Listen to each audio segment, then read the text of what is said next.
फसतोस तू. हो, माणसं ओळखण्यात फसतोस तू. आणि मग असं का होतंय हा विचार करत बसतोस, हो ना? चल, आज माणसांच्या आतला माणूस कसा ओळखायचा ते सांगतो. शेवटपर्यंत शांतपणे ऐक. तुझ्या जीवनशैलीत नक्कीच उपयोगी पडेल तुला. तुला माहितीये का मधुमेह कधी होतो?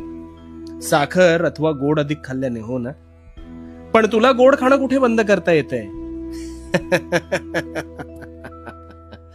तुला तर ते अधिक प्रिय आहे. आता हे मी का सांगतोय असं वाटतंय ना तुला? तर आता ऐक. ह्या साखरेसारखी जी माणसं अधिक गोड असतात ना, ती तुला अधिक प्रिय वाटतात, पण नकळत तीच घात करतात तुझा. कारण साखरेप्रमाणे गोडवा म्हणून तू त्यांना अधिक जवळ करतोस आणि इथेच तू चुकतोस. माणूस हा स्पष्ट बोलणारा असावा, उगाच आडेवेडे घेऊन बोलणारा नसावा. अतिभव्य जहाजाला सुद्धा एक छिद्र बुडवू शकतं आणि तुला फुकटचे नकारात्मक सल्ले देणारी माणसं